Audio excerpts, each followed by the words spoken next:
ಮೊದಲನೇ ಬಾರಿಗೆ ನಮ್ಮ ವಿಡಿಯೋನ ನೋಡ್ತಿದ್ರೆ ದಯವಿಟ್ಟು ನಮ್ಮ ಚಾನೆಲ್ನ ಸಬ್ಸ್ಕ್ರೈಬ್ ಮಾಡ್ಕೊಳ್ಳಿ. ಹಾಗೆ ಈ ವಿಡಿಯೋನ ಲೈಕ್ ಮಾಡಿ. ನೀವು ಹೆಚ್ಚು ಲೈಕ್ ಮಾಡಿದ ಹಾಗೆ ನಮಗೆ ಹೆಚ್ಚು ಪ್ರೋತ್ಸಾಹ ಸಿಗುತ್ತೆ ನಿಮಗೆ ಇನ್ಫಾರ್ಮೇಶನ್ ಕೊಡೋದಕ್ಕೆ. ವಿಡಿಯೋ ಸ್ಕಿಪ್ ಮಾಡದೆ ಕೊನೆವರೆಗೂ ನೋಡಿ. ಮತ್ತು ನೀವಿನ್ನೂ ನಮ್ಮ ಚಾನಲ್ಗೆ ಸಬ್ಸ್ಕ್ರೈಬ್ ಆಗಿಲ್ಲ ಅಂದರೆ ಫಸ್ಟು ಸಬ್ಸ್ಕ್ರೈಬ್ನ ಮಾಡ್ಕೊಳ್ಳಿ. ವಿಡಿಯೋ ನೋಡ್ತಿರೋ ಬಟ್ ಸಬ್ಸ್ಕ್ರೈಬ್ನ ಮಾಡ್ಕೊಳ್ಳೋದಿಲ್ಲ. ಸೊ ಸಬ್ಸ್ಕ್ರೈಬ್ನ ಮಾಡಿಕೊಂಡು ಪಕ್ಕದಲ್ಲಿರುವಂಥ ಬೆಲ್ ಬಟನನ್ನು ಪ್ರೆಸ್ ಮಾಡಿ ಆಲ್ನ ಸೆಲೆಕ್ಟ್ ಮಾಡಿ. ನಾನು ಯಾವುದೇ ಹೊಸ ವಿಡಿಯೋ ಅಪ್ಲೋಡ್ ಮಾಡಿದ್ರು ನಿಮಗೆ ನೋಟಿಫಿಕೇಶನ್ ಆಗಿ ಬರುತ್ತೆ. ಎಲ್ಲರಿಗೂ ಸುಸ್ವಾಗತ. ತರಬೇತಿಗಳ ಬಗ್ಗೆ ಕಲಬುರಗಿ ಅಪರ ಆಯುಕ್ತರು ನೀಡಿರುವಂತಹ ಜ್ಞಾಪನವನ್ನು ನೋಡಿದೆವು. ಅದರಲ್ಲಿ 6+6 ಮಾದರಿಯ ತರಬೇತಿಗಳನ್ನು ನೋಡಿ ಶಿಕ್ಷಕ ಸಮುದಾಯ ಸಂಭ್ರಮದಿಂದ ಸ್ವಾಗತಿಸಿತ್ತು. ಇದಕ್ಕೆ ಪೂರಕವಾಗಿ DSERT ನಿರ್ದೇಶಕರು ರಾಜ್ಯ ಯೋಜನಾ ನಿರ್ದೇಶಕರಿಗೆ ಅನುದಾನಗಳ ಬಿಡುಗಡೆಗಾಗಿ ಪತ್ರವನ್ನು ಬರೆದಿದ್ದು, ಈ ಅನುದಾನವು ತರಬೇತಿ ವೆಚ್ಚಕ್ಕಾಗಿ.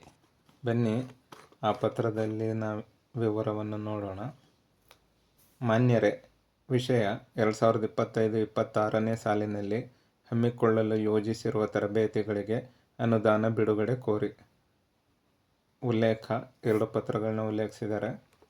ಮೇಲ್ಕಂಡ ವಿಷಯಕ್ಕೆ ಸಂಬಂಧಿಸಿದಂತೆ ದಿನಾಂಕ 25/4/2025ರಂದು ಸರ್ಕಾರದ ಪ್ರಧಾನ ಕಾರ್ಯದರ್ಶಿಗಳು ನಡೆಸಿದ ಸಭೆಯಲ್ಲಿ ವಿವಿಧ ತರಬೇತಿಗಳ ಅವಲೋಕನ ನಡೆಸಿ 2025-26ನೇ ಸಾಲಿಗೆ ಹಮ್ಮಿಕೊಳ್ಳಬೇಕಾದ ತರಬೇತಿಗಳ ವಿವರವನ್ನು ಸಿದ್ಧಪಡಿಸಲು ಸೂಚಿಸಿದ ಮೇರೆಗೆ ಕಾರ್ಯಕ್ರಮವಾರು ಕ್ರಿಯಾಯೋಜನೆಯನ್ನು ಸಿದ್ಧಪಡಿಸಿ ಸಲ್ಲಿಸಲು ದಿನಾಂಕ 28/4/2025ರಂದು ರಾಜ್ಯ ಯೋಜನಾ ಕಚೇರಿಯಲ್ಲಿ ನಡೆದ ಸಭೆಯಲ್ಲಿ ನಿರ್ದೇಶಕರು ಗುಣಮಟ್ಟರವರು ಸೂಚಿಸಿರುತ್ತಾರೆ. ಅದರಂತೆ 2025-26ನೇ ಸಾಲಿನಲ್ಲಿ ಹಮ್ಮಿಕೊಳ್ಳಲು DSERT SSK ಶಾಖೆಯಿಂದ ಯೋಜಿಸಿರುವ ಪ್ರಾಥಮಿಕ ಮತ್ತು ಪ್ರೌಢ ಶಾಲಾ ಶಿಕ್ಷಕರ ತರಬೇತಿ ಕ್ರಿಯಾ ಯೋಜನೆಯನ್ನು ಕೆಳಕಂಡಂತೆ ಸಿದ್ಧಪಡಿಸಿದೆ. ವಿವರವನ್ನು ಅನುಬಂಧದಲ್ಲಿ ಸಿದ್ಧಪಡಿಸಿ ಈ ಪತ್ರದೊಂದಿಗೆ ಲಗತ್ತಿಸಿದೆ.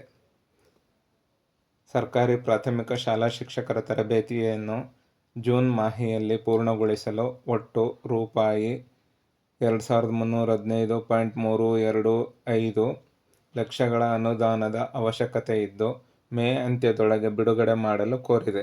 ಜುಲೈ ಮತ್ತು ಆಗಸ್ಟ್ ಮಾಹೆಯಲ್ಲಿ ರೂಪಾಯಿ 250 ಲಕ್ಷಗಳನ್ನು ಬಿಡುಗಡೆ ಮಾಡಲು ಕೋರಿದೆ. ಸರ್ಕಾರಿ ಪ್ರೌಢಶಾಲಾ ಶಿಕ್ಷಕರ ತರಬೇತಿಯನ್ನು ಜೂನ್ ಮಾಹೆಯಲ್ಲಿ ಪೂರ್ಣಗೊಳಿಸಲು ಒಟ್ಟು ರೂಪಾಯಿ 1105.45 ಲಕ್ಷಗಳ ಅನುದಾನದ ಅವಶ್ಯಕತೆ ಇದ್ದು, ಮೇ ಅಂತ್ಯದೊಳಗೆ ಬಿಡುಗಡೆ ಮಾಡಲು ಕೋರಿದೆ. ಜುಲೈ ಮತ್ತು ಆಗಸ್ಟ್ ಮಾಹೆಯಲ್ಲಿ ರೂಪಾಯಿ 1034.36 ಲಕ್ಷಗಳನ್ನು ಬಿಡುಗಡೆ ಮಾಡಲು ಕೋರಿದೆ. ಅನುದಾನಿತ ಪ್ರೌಢಶಾಲಾ ಶಿಕ್ಷಕರ ತರಬೇತಿಯನ್ನು ಜುಲೈ ಮತ್ತು ಆಗಸ್ಟ್ ಮಾಹೆಯಲ್ಲಿ ಪೂರ್ಣಗೊಳಿಸಲು ಒಟ್ಟು ರೂಪಾಯಿ 586.525 ಲಕ್ಷಗಳ ಅನುದಾನದ ಅವಶ್ಯಕತೆ ಇದ್ದು, ಮೇ ಅಂತ್ಯದೊಳಗೆ ಬಿಡುಗಡೆ ಮಾಡಲು ಕೋರಿದೆ. ಅಂದರೆ ಈ ವರ್ಷ ಎಲ್ಲ ಪ್ರಾಥಮಿಕ ಶಾಲಾ ಶಿಕ್ಷಕರಿಗೆ, ಪ್ರೌಢಶಾಲಾ ಶಿಕ್ಷಕರಿಗೆ ಹಾಗೂ ಅನುದಾನಿತ ಶಾಲಾ ಶಿಕ್ಷಕರುಗಳಿಗೂ ಸಹ ತರಬೇತಿಗೆ ಕ್ರಿಯಾಯೋಜನೆಯನ್ನು ರೂಪಿಸಿ ಅದಕ್ಕೆ ಅನುದಾನ ಬಿಡುಗಡೆ ಮಾಡುವಂತೆ ಕೋರಿರ್ತಾರೆ. ಅನುಬಂಧದಲ್ಲಿ ವಿವರಿಸಿರುವಂತೆ ಜೂನ್ ಮಾಹೆಯಿಂದ ತರಬೇತಿಯನ್ನು ಹಮ್ಮಿಕೊಳ್ಳಲು ಅನುವಾಗುವಂತೆ ಅನುದಾನವನ್ನು ಬಿಡುಗಡೆ ಮಾಡಲು ಕೋರಿದೆ. ವಂದನೆಗಳೊಂದಿಗೆ ತಮ್ಮ ನಂಬುಗೆಯ ನಿರ್ದೇಶಕರು, DSERT ಬೆಂಗಳೂರು. ಅನುಬಂಧದಲ್ಲಿ ತರಬೇತಿಯ ವಿವರಗಳನ್ನ ನೀಡಿದ್ದಾರೆ. ಅದನ್ನ ಸಂಕ್ಷಿಪ್ತವಾಗಿ ನೋಡೋಣ. ಯಾವ ತರಗತಿ ಶಿಕ್ಷಕರಿಗೆ ಎಷ್ಟು ದಿನಗಳ ತರಬೇತಿ, ಯಾವ ತರಬೇತಿ ಅನ್ನೋದನ್ನು ಮಾತ್ರ ನೋಡೋಣ. ಹಾಗೂ ಯಾವ ತಿಂಗಳಲ್ಲಿ ಈ ತರಬೇತಿಗಳು ನಡೆಯುತ್ತೆ ಅನ್ನೋದ್ರ ಬಗ್ಗೆ ನೋಡೋಣ. ಬನ್ನಿ. ನೆಲಿಕಲಿ ಶಿಕ್ಷಕರಿಗೆ 1.5 ದಿನ ಜೂನ್ ತಿಂಗಳಲ್ಲಿ ತರಬೇತಿ ನಡೆಯುತ್ತೆ. ಗಣಿತ ಗಣಕ ಅರ್ಧ ದಿನದ ತರಬೇತಿ. ಓದು ಕರ್ನಾಟಕ 1 ದಿನ. ಒಟ್ಟು 3 ದಿನಗಳ ತರಬೇತಿ ಜೂನ್ ತಿಂಗಳಲ್ಲಿ ನಡೆಯುತ್ತೆ. ನೆಲಿಕಲಿ ಶಿಕ್ಷಕರಿಗೆ 1.5 ದಿನ ತರಬೇತಿ. ಗಣಿತ ಗಣಕ 3ರಿಂದ 5ನೇ ತರಗತಿ ಬೋಧಿಸುತ್ತಿರುವಂತಹ ಶಿಕ್ಷಕರಿಗೆ ಅರ್ಧ ದಿನ. ಓದು ಕರ್ನಾಟಕ 4 ಮತ್ತು 5ನೇ ತರಗತಿ ಬೋಧಿಸುತ್ತಾ ಇರುವಂತಹ ಶಿಕ್ಷಕರಿಗೆ 1 ದಿನ.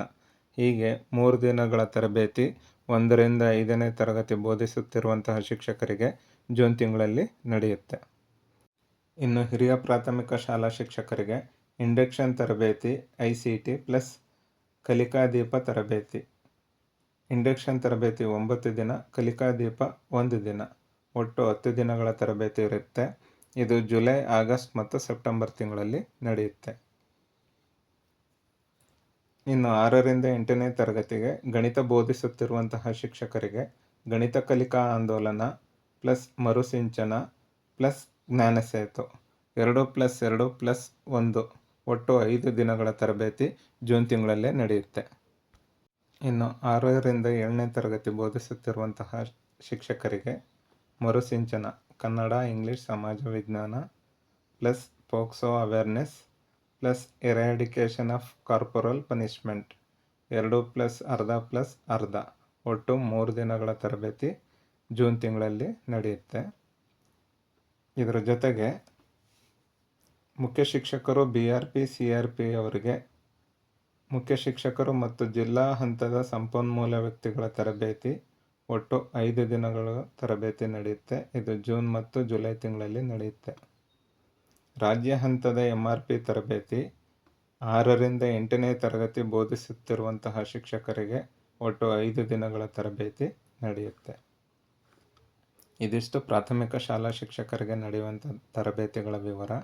ಇನ್ನು ಪ್ರೌಢಶಾಲಾ ಶಿಕ್ಷಕರಿಗೆ ಜ್ಞಾನಸೇತು 1 ದಿನ, ಎರಾಡಿಕೇಷನ್ ಆಫ್ ಕಾರ್ಪೊರಲ್ ಪನಿಷ್ಮೆಂಟ್ 1 ದಿನ, ಪೋಕ್ಸೋ ಅವೇರ್ನೆಸ್ 1+1 ದಿನ, ಕೆರಿಯರ್ ಕೌನ್ಸಿಲಿಂಗ್ 1 ದಿನ ಒಟ್ಟು 4 ದಿನಗಳ ತರಬೇತಿ ನಡೆಯಲಿದೆ. ಇದು 9ರಿಂದ 10ನೇ ತರಗತಿ ಬೋಧಿಸುತ್ತಿರುವ ಶಿಕ್ಷಕರಿಗೆ. 9ರಿಂದ 10ನೇ ತರಗತಿ ಬೋಧಿಸುತ್ತಿರುವ ಶಿಕ್ಷಕರು content enrichment and learning outcome training ಜೊತೆಗೆ ಮರುಸಿಂಚನ 2 ದಿನ ಒಟ್ಟು 5 ದಿನಗಳ ತರಬೇತಿ ಜೂನ್ ತಿಂಗಳಲ್ಲಿ. ಹಾಗೆಯೇ ಇಂಡಕ್ಷನ್ 1 ಮತ್ತು ಇಂಡಕ್ಷನ್ ರಿಫ್ರೆಷರ್ ತರಬೇತಿ ಮತ್ತು ಕಲಿಕಾ ದೀಪ 9+1 10 ದಿನಗಳು ಜುಲೈ, ಆಗಸ್ಟ್, ಸೆಪ್ಟೆಂಬರ್ ಮತ್ತು ಅಕ್ಟೋಬರ್ ತಿಂಗಳಲ್ಲಿ ನಡೆಯುತ್ತೆ. ಇನ್ನುಳಿದಂತೆ ಅನುದಾನಿತ ಶಾಲಾ ಶಿಕ್ಷಕರಿಗೂ ಒಟ್ಟು 5 ದಿನಗಳ ತರಬೇತಿ ನಡೆಯುತ್ತೆ. Content enrichment and learning outcome training plus ಕಲಿಕಾ ದೀಪ ಪ್ಲಸ್ ಜ್ಞಾನಸೇತು 3+1+1 ಒಟ್ಟು 5 ದಿನಗಳ ತರಬೇತಿ ನಡೆಯುತ್ತೆ. ಹೀಗೆ ಕ್ರಿಯಾ ಯೋಜನೆಯನ್ನು ರೂಪಿಸಿ ಅನುದಾನ ಬಿಡುಗಡೆ ಮಾಡೋದಕ್ಕೆ ಪತ್ರವನ್ನು ಬರೆದಿದ್ದಾರೆ. ಆದಷ್ಟು ಬೇಗ, ಅಂದರೆ ಶಾಲೆ ಪ್ರಾರಂಭ ಆದ ತಕ್ಷಣವೇ ಜೂನ್ ತಿಂಗಳಿಂದ ತರಬೇತಿಗಳು ಪ್ರಾರಂಭ ಆಗಿ ತರಬೇತಿಯ ಅನುಭವಗಳನ್ನ ತರಗತಿಯಲ್ಲಿ ಅನುಷ್ಠಾನಗೊಳಿಸಿ ಗುಣಾತ್ಮಕ ಶಿಕ್ಷಣವನ್ನು ವಿದ್ಯಾರ್ಥಿಗಳಿಗೆ ನೀಡುವಲ್ಲಿ ಉತ್ತಮ ಯೋಜನೆ ಇದಾಗಿದ್ದು, ಇದು ಆದಷ್ಟು ಬೇಗ ಜಾರಿಗೆ ಬಂದು ವಿದ್ಯಾರ್ಥಿಗಳ ಕಲಿಕೆ ಉತ್ತಮಗೊಳ್ಳಲಿ ಅಂತ ಹಾರೈಸ್ತಾ ಈ ಮಾಹಿತಿಯ ವಿಡಿಯೋವನ್ನು ಇಲ್ಲಿಗೆ ಮುಕ್ತಾಯಗೊಳಿಸ್ತಾ ಇದ್ದೀನಿ. ಧನ್ಯವಾದಗಳು. ನೀವೇನಾದ್ರೂ ಮೊದಲನೇ ಬಾರಿಗೆ ನಮ್ಮ ವಿಡಿಯೋನ ನೋಡ್ತಿದ್ರೆ ದಯವಿಟ್ಟು ನಮ್ಮ ಚಾನೆಲ್ನ ಸಬ್ಸ್ಕ್ರೈಬ್ ಮಾಡ್ಕೊಳ್ಳಿ. ಹಾಗೆ ಈ ವಿಡಿಯೋನ ಲೈಕ್ ಮಾಡಿ. ನೀವು ಹೆಚ್ಚು ಲೈಕ್ ಮಾಡಿದ ಹಾಗೆ ನಮಗೆ ಹೆಚ್ಚು ಪ್ರೋತ್ಸಾಹ ಸಿಗುತ್ತೆ ನಿಮಗೆ ಇನ್ಫಾರ್ಮೇಶನ್ ಕೊಡೋದಕ್ಕೆ. ವಿಡಿಯೋ ಸ್ಕಿಪ್ ಮಾಡದೆ ಕೊನೆವರೆಗೂ ನೋಡಿ. ಮತ್ತು ನೀವಿನ್ನೂ ನಮ್ಮ ಚಾನಲ್ಗೆ ಸಬ್ಸ್ಕ್ರೈಬ್ ಆಗಿಲ್ಲ ಅಂದರೆ ಫಸ್ಟು ಸಬ್ಸ್ಕ್ರೈಬ್ನ ಮಾಡ್ಕೊಳ್ಳಿ. ವಿಡಿಯೋ ನೋಡ್ತಿರೋ ಬಟ್ ಸಬ್ಸ್ಕ್ರೈಬ್ನ ಮಾಡ್ಕೊಳ್ಳೋದಿಲ್ಲ. ಸೊ ಸಬ್ಸ್ಕ್ರೈಬ್ನ ಮಾಡಿಕೊಂಡು ಪಕ್ಕದಲ್ಲಿರುವಂಥ ಬೆಲ್ ಬಟನನ್ನು ಪ್ರೆಸ್ ಮಾಡಿ ಆಲ್ನ ಸೆಲೆಕ್ಟ್ ಮಾಡಿ. ನಾನು ಯಾವುದೇ ಹೊಸ ವಿಡಿಯೋ ಅಪ್ಲೋಡ್ ಮಾಡಿದ್ರು ನಿಮಗೆ ನೋಟಿಫಿಕೇಶನ್ ಆಗಿ ಬರುತ್ತೆ.